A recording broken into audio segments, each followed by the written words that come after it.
When a book series on a major American icon happens because the guy who was playing such icon says, "Well, I'm not doing any more movies."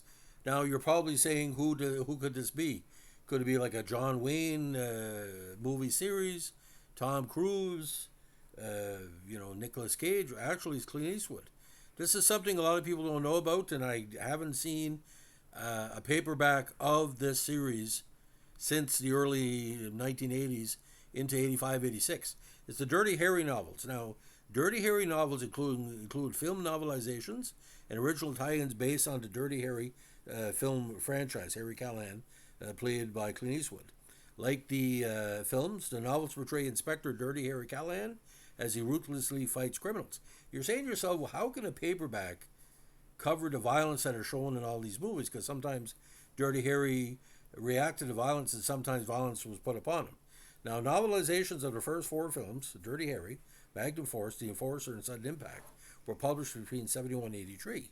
Additionally, after star Clint Eastwood announced he would make no further Dirty Harry films after The Enforcer, which he did, of course, two after that, Warner Brothers published 12 new novels attributed to Dan Hartman, a collective pen name used by at least three authors from 81 to 83.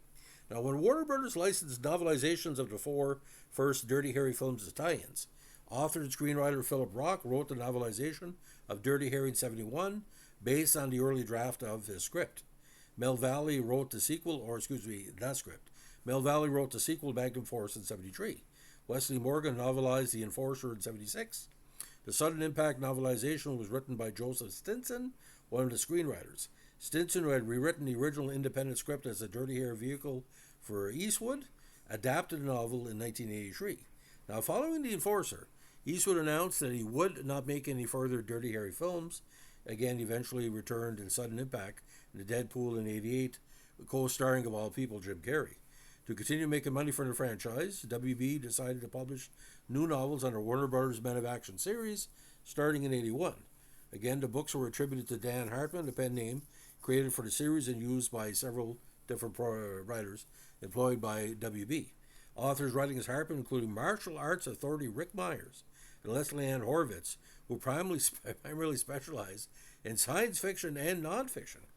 Now, Warner published 12 novels of a roughly bi-monthly basis: Duel for Cannons, Death in the Docks, The Long Death, The Mexico Kill, Family Skeletons, City of Blood, Massacre at Russian River, Hatchet Men, The Killing Connection, The Blood of Strangers, Death in the Air, The Dealer of Debt.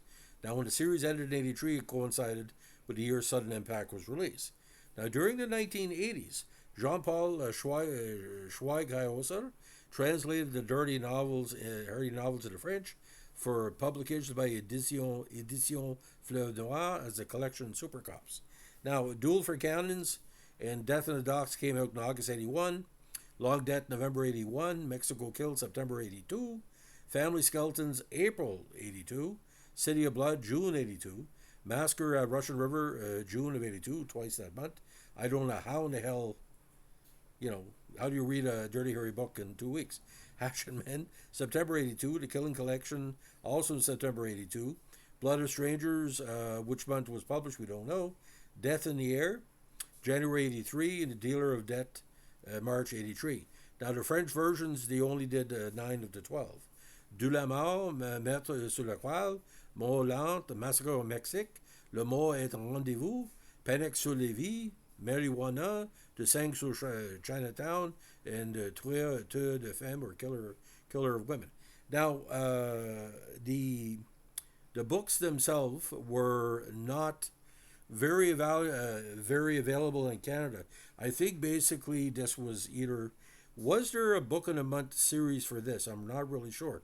If anybody knows about it, because WB was very, very much into novelization of its various product over the years. But I know it's probably would cover a lot of the Dirty Harry language or the style. I've never read these books, so if you have read these books, and they're got to be somewhere, and probably if that's early 1980s, or probably 175 to 275 costs.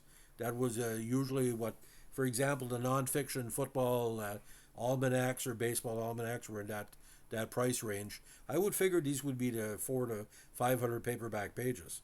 I don't know if it's any, designs or what's going on. I've never seen any layout of it, so if you have somebody's book in the collection, let me know. So that's the story of the Dirty Harry, novellas or paperback novels or what do you want to call it. Now, this would be interesting, ladies and gentlemen. Captain obviously going to talk for a second because he shows up in my podcast every once in a while. It should take the 12 books and make a TV series. And who could play Dirty Harry? Well, Nicolas Cage. Why not? When's the last time you saw Nicolas Cage in a miniseries on TV? It's never happened. Throw him a shitload of money. Bruce Willis could do it, but Bruce, unfortunately, the Dewey dementia has pretty well caught him. No, don't do a female Dirty Harry. Don't do a gay Dirty Harry. We need Dirty Harry to be Dirty Harry, if you know what I'm saying. So, ladies and gentlemen, if you like what we're doing here with our Clint Eastwood Informative Podcast, let us know what a like, comment, subscribe, or share. If you're listening to this, you do have the books. If you want to post a photo of the book on the comments feed, please do so. And if you have a friend or family member that still has the books, I haven't forgotten about it. I have never seen this as any collector show or yard sale. And I've never heard of Clint Eastwood or any of his co-stars in the Dirty Harry movies ever signing this book. So it is what it is. So, ladies and gentlemen, enjoy the Stanley Cup this week. Enjoy the baseball. Enjoy the weather. We had rolling thunderstorms in New Brunswick today. In my region, New Brunswick, we had 4 inches of rain in about 20 minutes. So it was kind of freaky. Where Dirty Harry would say, listen to my podcast, make my day. Have a good one. Bye.